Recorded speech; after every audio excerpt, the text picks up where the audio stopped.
Welcome to VoteProPot-Cast, the award-winning cannabis news podcast brought to you by VoteProPot.com. Here are your hosts, Phil Adams, Jay Britton, and Andrew McCreadies. People who live in states where cannabis is legal have more sex, apparently. We've got 3 trends to watch in the cannabis industry in 2020. We also have with us today our Chief Health and Wellness Correspondent, Faye Berger-Mitchell. She's going to be joining us today. Yay! Hey, I'm happy to be here again. And first, we're going to get started. Jay, you've got some of the latest state updates to update us on and keep us up to date. I do indeed. Let's start with Ohio. As you may know, Ohio has a legal medical program. Pretty good one, actually. Pretty good one. Finally. Their neighboring states, Michigan and Illinois, have a recreational program. And just last week, Ohio Governor Mike DeWine said that there's no way Ohio's going to have legal adult use while he's governor. So a couple issues with that. One side note, about 20,000 Ohioans, is that how you say it? Ohioans. Ohioans? Yep. Ohioans, yeah. Depends on how southern you want to say it. About 20,000 Ohioans are arrested every year for marijuana possession.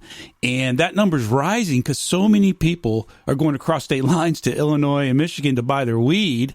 Right. And when they come back across, the cops are just sitting there waiting for it. The governor says that cannabis is so much more potent today that he's worried about the children.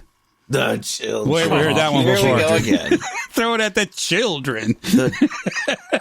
So we have lots of listeners in Ohio. So if you're in Ohio, let this guy know. And that the biggest issue in Ohio is they've tried 2 or 3 times now to get a ballot initiative for adult use, and it hasn't gone through.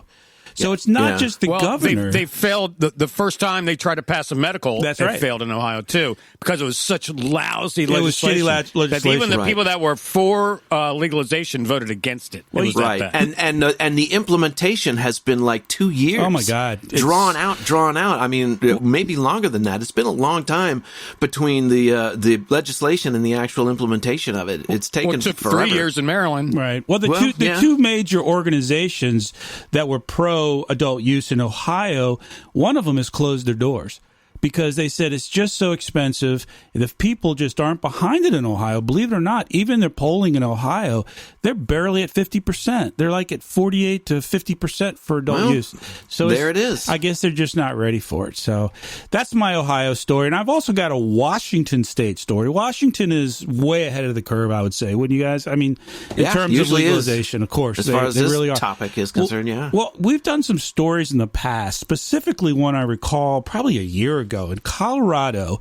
If you all remember, a private citizen sued their neighbor, which was an organization, a private company that was a grower and producer of cannabis.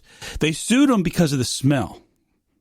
That lawsuit went back and forth. Oh, yeah. Cost millions of dollars. I think, if I remember correctly, it finally made it to the Supreme Court of Supreme Court. Supreme Court in Colorado, and I believe they tossed it. But anyway, Washington State a senator by the name of Judy Warnick, she's a Republican, has introduced a bill to create a state task force that would look into the problem of strong smells associated with cannabis production and processing.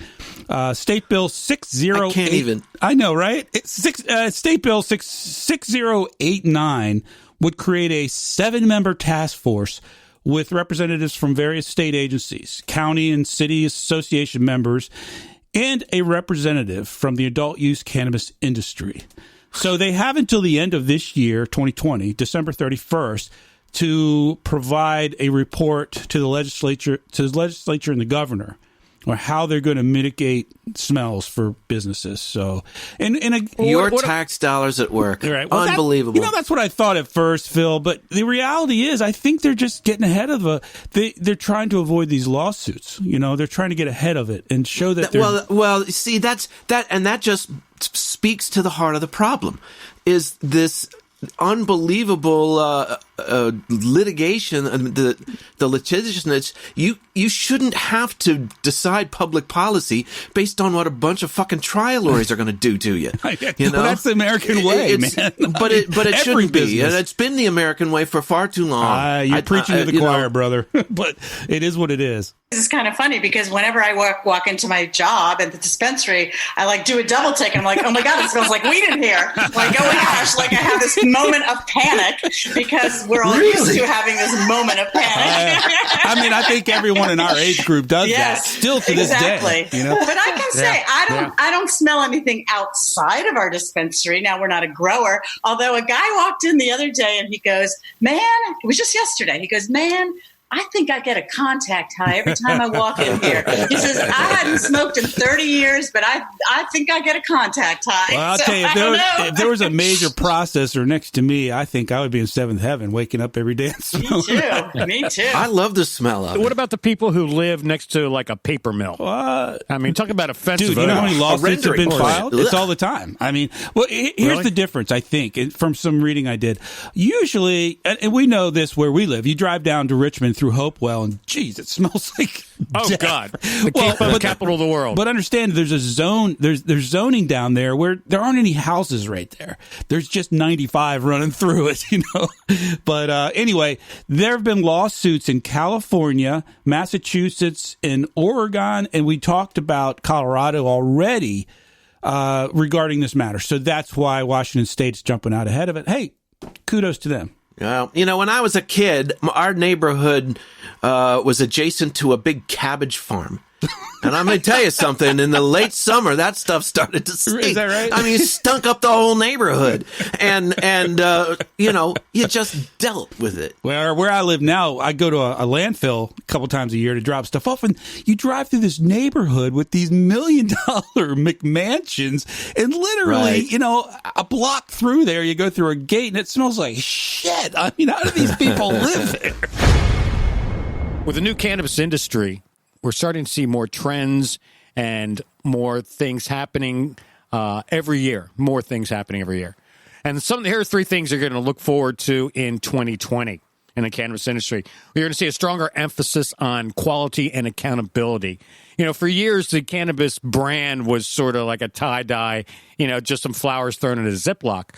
Now you're getting packaging, you're getting all different types of concentrates and everything. So one of the things that you're going to see this year are the companies are going to be more accountable and more transparent. So they're going to be offering more information. You're going to see more. The companies that aren't transparent are going to be the ones that aren't going to succeed as much. Right. So that's one trend you're going to see more in the future. I believe that. Another thing you're going to start seeing this year are going to be more changes in the federal law. One of the reasons I think people were leery of getting into the cannabis industry for the last couple of years is because they weren't really sure what was going to happen. Were they going to invest millions of dollars and the feds are going to come in and confiscate everything? Right. So now, as every day passes, it looks more and more like it's going to be a reliable investment. So I think you're going to see some changes on the federal level that's going to make it easier in the United States to invest in cannabis companies. Another thing you're going to see is an explosion of cannabis tech. Everything from trimming machines to software and everything in between. So ancillary businesses. Right. And I think I read an article that said that we'll see more advancements, more technological advancements in 2020 than we did in the last 5 years. Wow. Testing. I think we're going to see a lot of testing equipment come out because testing is a big thing. That's a big one. What kind of testing are we talking about? Whether it's terpene testing, it could be quantity testing. It could also be testing for pollutants and that kind of thing. Because particularly with hemp, people are looking for, organic and that type of thing. And, right now, different states have regulations regarding testing. And actually, Maryland has really good regulations. And so how's that going to play out? And they're getting more and more vigorous. So you're going to need new equipment and more accurate equipment to do that testing. Sure. Yep. Didn't they just shut down a testing lab? Yeah. Where? Was it Nevada? They were cheating. They were cheating. I think they found, the one I'm thinking of, they found people paying them off to You know, if you gotta shut those guys down. Right quick. You grow a crop and it fails. No tolerance for cheating on that kind of testing. It fails, and you're in a position to lose millions of dollars, and you go in there and go, look, I'll give this guy $50,000 to say we passed. You know, that's. Yep. Yeah, that's. But again, you have to remember this varies state by state, you know, because we don't have anything federally overseeing any of this. There you go. Right? Boom, back to that. Yep. Well, those are the three main trends things I think we'll be looking for in 2020. I think the industry is just getting a lot more serious. Well, I mean, it is. We kind of talked about it last week with the investing angle, and it's clear that there's a lot of. Just, you know, it's a cliche, but growing pains, you know? Yeah. They're absolutely. finding their way through this new fledgling industry. And, you know, the things that apply to other agricultural, you know, products, some apply to cannabis, some definitely don't.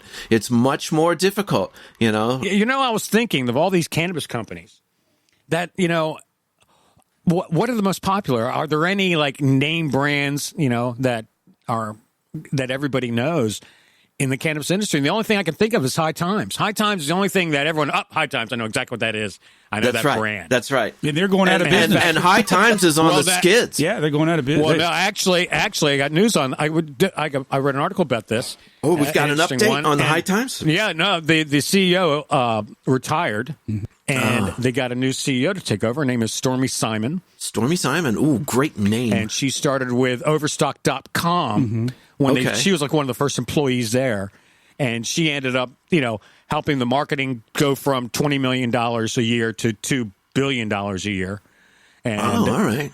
Well, you go, girl. Then she left there, got into the cannabis industry as a consultant. And I'm not sure. I don't know if she started her own company, but now they just named her CEO. Yeah, but that's great. A lot of analysts say it's a last gasp because they're so low on cash. They spent so much money acquiring other publications in the last 2 years, and they literally are slated to run out of money in like 4 months. So she's got her work cut out for her. Right, and this is the same issue that a lot of these big, you know, the big Canadian operations that we talked about last week, they're burning cash. Yeah. And they need to start looking, you know, at the bottom line. But again, this is, you know, the story of this industry, and my conservative Republican friends out there, take heed. What have conservatives been about since freaking time immemorial, since, you know, from Coolidge to Reagan to today? Get the government out of the way and let free people conduct business. It's as simple as that. And if you can't get on board with that, then stop calling yourself a conservative. Well, I think High Times is going to double down on their internet presence. I think they're going to be getting more into television and perhaps maybe, you know, podcasts and radios. But I think that brand is such a strong brand; it's going nowhere. And I tell you, they're not going to fold. It's still one of my High favorites. Times or Canopy Growth. I think she's going to take it into the stratosphere. The timing is perfect, and she's the right person. Yeah. I hope so. She's the right person. And the thing about it, like we were talking before, she understands the cannabis industry. Yeah, yeah. You know? And it's nice to see the cream rising to the top. Right, and she understands the culture. Right. So I think she's going to do something great. And in addition to that, turns out she's an old friend of my brother's. So get out of here. Nice. About getting her on the show. Yeah. Cool. Oh, well, you are now required to get her on the show. Yeah. CEO of High Times, would love to have you.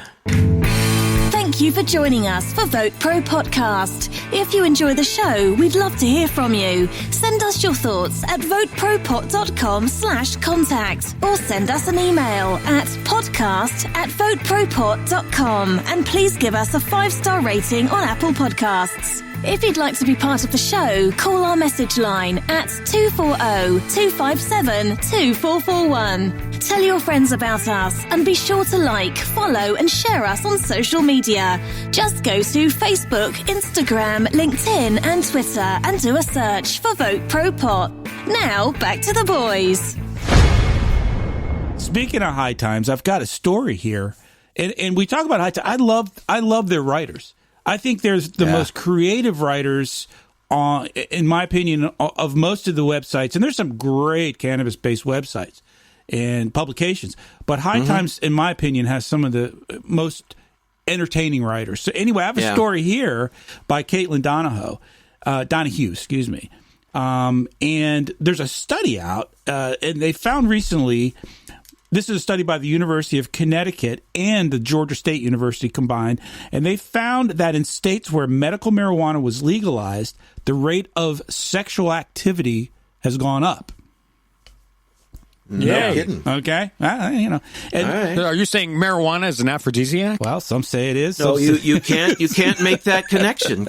Yeah. Correlation does not prove causality. Well, in those states with medical cannabis regulation, there was an uptick in birth rates by a mean of 2% and a drop in the use of contraceptives while having sex. I'm going to say, well, then apparently it's not affecting the fertility rates like they've said prior. That's right. Wow, that was the next sentence in this story, Faye. You are ahead of the curve as usual, Faye Berger Mitchell. Well, no, because all kidding aside, we've done multiple stories on this, and there are some studies that say, and there's some really legitimate studies by legitimate sources that claim that it certainly affects sperm rates and the DNA of sperm. It actually changes it, which can be detrimental. If you do get pregnant, it can be detrimental to the fetus. So we have covered that. Yeah, we have covered that. And what it says in this story is, we don't know. We need more research. As usual. Yeah, as usual. Right. That's right. Well, there's more to the story, though. The states that were studied had regulated medical cannabis between 2005 and 2014. And the study specifically analyzed the sexual and reproductive behavior of people in their 20s and 30s. The increase in babies being born was enough to counteract, this is Faye, what has sometimes been identified as a negative correlation between cannabis usage and the ability of couples to get pregnant and have a healthy neonatal period. So that's what Faye brought up, and that's what we've covered in stories before. Finally, the study's co-author, the University of Connecticut assistant professor David Simon told Yahoo News, well, there you go, it's got to be true, Yahoo News, that the surge in baby making could be due to weed's positive effects on people's lives. The academic said that cannabis treats chronic pain, improves life satisfaction, and decreases opioid abuse. It could result in heightened libidos and improved sex life. So that's it. That's right there. They're all connected. Exactly. Yeah, anxiety, decrease in anxiety, all that. If you do nothing more than just decrease the anxiety, you're going to have more sex. Period. Now, in finality here, to close out, last August, it should be noted, last August, Surgeon General Jerome Adams cautioned those with a bun in the oven to avoid using cannabis. Absolutely. Yes. This was during a press conference. Remember that? Right. Joining him was Secretary of Health and Human Services Alex Azar, who told reporters, quote, "This is a dangerous drug. No amount of marijuana use during pregnancy or adolescence is safe," unquote. Well, the first part of the sentence I would agree with. The second I would not. Faye? Exactly. As a medical expert, I would say the same thing. Yes. Is it a dangerous drug?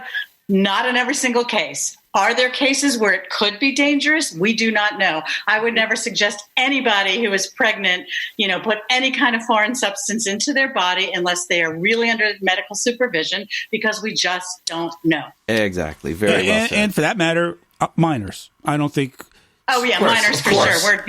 Of course. If you're not, 18 or at least maybe I would say even 21.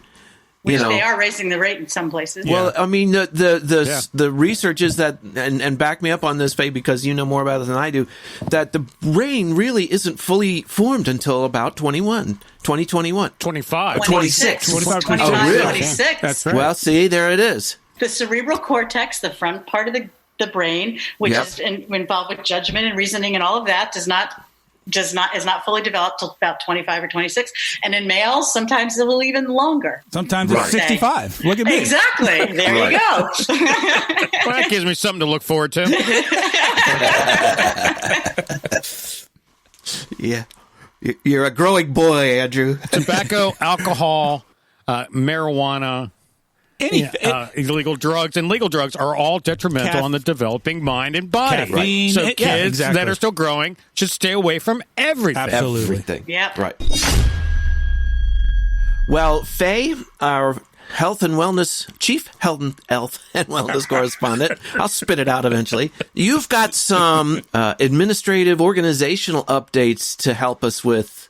What do you got? So, yeah, I mean, I think it's really important to follow sort of what's happening in these healthcare organizations and associations. And basically what's happening is generally organizations and associations looks towards the government for guidelines, and then they sort of base their guidelines on government recommendations. But as we all know, the government seems to want to thwart, the use of medical cannabis, the study of medical cannabis, that kind of thing.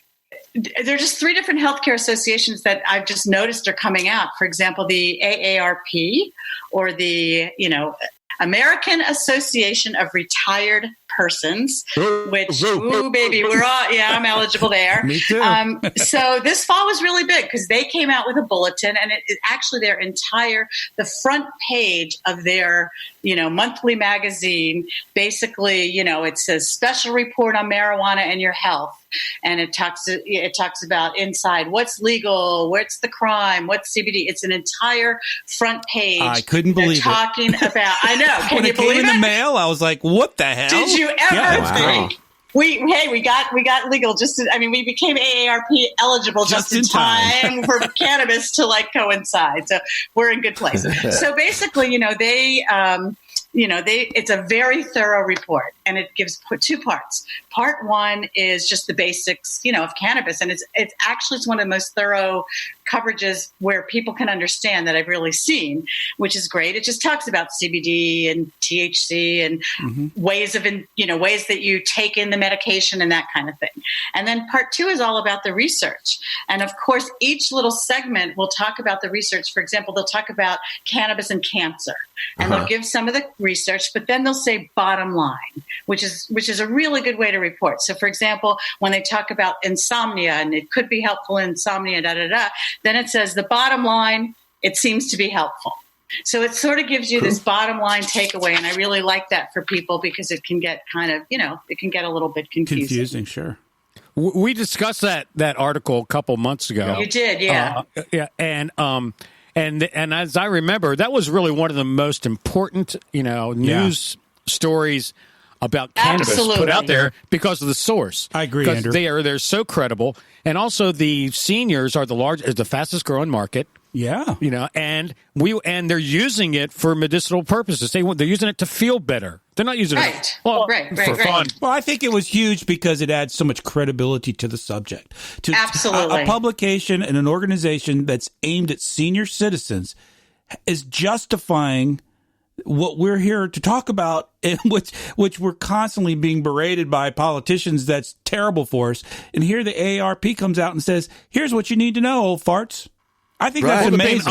They're being honest and realistic about the subject for a change. And the other side of it is, I will say, there's a lot of bad medical reporting out there. Yeah. So they also are known for really covering both sides without a bias. So that's really important as well. So agree. Well, many of the research studies were funded to find the negative effects of cannabis. Oh yeah. Oh, absolutely. Right. Exactly. Yeah. A foregone conclusion. So the next one was the Arthritis Foundation. This was all in the fall, these things. I've just been watching what went on this past last quarter of the year. And the Arthritis Foundation also released its first CBD guidelines for adults with arthritis. No kidding. And basically also they said people are not waiting for the government to treat their pain. They just, they're just wanting to do what they need to do in order to treat their pain. And so they had a national survey in July. There were 2,600 people, and the Arthritis Foundation, did this survey. They said 79%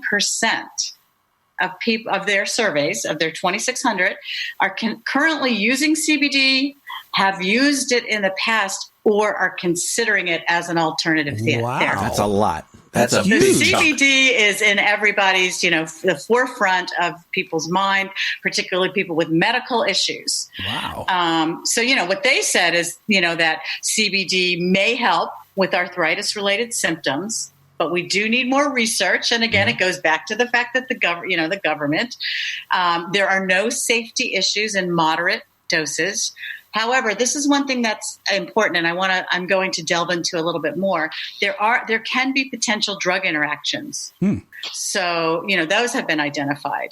And then also, they said, do not replace them with disease-modifying drugs. And what that means is we do know that people are able to maybe use some of the cannabis products and replace their pain meds, right? Or their anxiety meds. Yep. Some people who have, for example, inflammatory arthritis or joint damaging arthritis, they are on specific medications to prevent that damage. That makes sense. CBD will not prevent damage. It will help with the symptoms. As I was writing down my notes for this article, my thumb started hurting because I do have arthritis. I swear to God. And so I pulled out my cream. I have a 1-to-1 CBD THC cream, and I rubbed it on my hands. It didn't get rid of my arthritis, but it's functioning better. Yes. So now, there's a difference between just to compare notes with you, and I've described this before. It's not like you're not aware that there's pain there, right? You're still aware of it, but it's more like a pressure and not an irritant, It doesn't completely take away the pain like an opioid might. Sometimes it can, but not all the time. And for me, it's more function. Like I drop stuff. And that's because of my arthritis. Like I can't hold on to things the way I used to be able to. What a drag it is getting old. Or opening a jar. Exactly. So, And I guess the other thing they said was to, discuss it with your doctor, to keep having, follow-ups. That being said, I can tell you what it is. You can go to your doctor and your doctors are going to say to you, I know nothing about it. I mean, I've had this experience over these last several months. I think I'm going to create a program for doctors, like what to ask. Yeah, I want to put how to talk to your friends about medical marijuana. Because they don't even know what to ask. They don't even know what to ask. So, and then, they said to buy it from a reputable company. So that was sort of the thing with the Arthritis Foundation. So, and I know a lot of my patients are coming in with pain. They're really being helped. They're using topicals. They're using oral CBD, whether it be a tincture or whether it be a gummy or something along those lines. And some are smoking CBD flower as well. So. Yep. You hear that, Andrew? High CBD. There you go, Andrew. And then I guess the last organization was the World Health Organization. Heard of them? Yeah. Who? I mean, I've heard of them. Who? Have you? Who? Yeah, who? Yeah, exactly. Who are they? They're kind of big, though, in the health world, And so they basically said there are no public health risks or potential for abuse with CBD. They said in the report, CBD is safe and well tolerated in humans and animals and is not associated with any negative public health effects.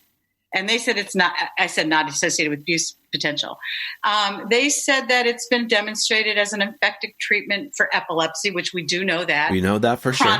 Other chronic conditions. Again, I kind of want to go back to this. We need a lot more research. They said it says it goes on to mention that it's a Schedule I substance in the United States, which is they've said that it's not harmful. So it's kind of like in basically, it's a contradiction. Contradiction in terms. And again, this all for me goes back to this whole thing that everything we're talking about, no matter what. It goes back to the government needs to get up their asses, legalize this so that we can study it. We can, help so many more people. We say that once a week, I think, don't we, guys? Say it every day. Every day. Yeah. Every day of your professional life. Exactly. So, here we are. That's why you guys are here. So we've got the World Health Organization. We've got the Arthritis Foundation, right? Mm-hmm. Yeah. And we've got AARP. Correct. All reputable organizations putting their basically imprimatur on the safeness of cannabis and cannabinoids. Absolutely. 100%. Faye, I have a question for you. while we have you here, about medical marijuana. Now, we've discussed, there's so many opportunities and so many people are reporting great effects by using cannabis. But what about I've heard some stories about maybe, like, for example, they say you shouldn't get stoned before you go in for surgery because it might affect the anesthesia and you might come out of it in the middle of surgery. You might need more. Right. So, I mean, that's something. Now, but what about, and I've heard you talk about this before, what about high blood pressure and CBD? Now, there's talk about that. Have you heard anything about that, or give us your opinion? Yeah, I really haven't heard a lot about high blood pressure. Here's what I've heard. And again, well, let's put it this way. You read a lot and you can sort of see contradicting results, right, which is always the case with health issues anyway. And now without like clinical trials and all of that, it's really hard to determine, which way to go. Mm-hmm. What I have seen is with blood thinners. I've heard that CBD you should not take with blood thinners. Huh.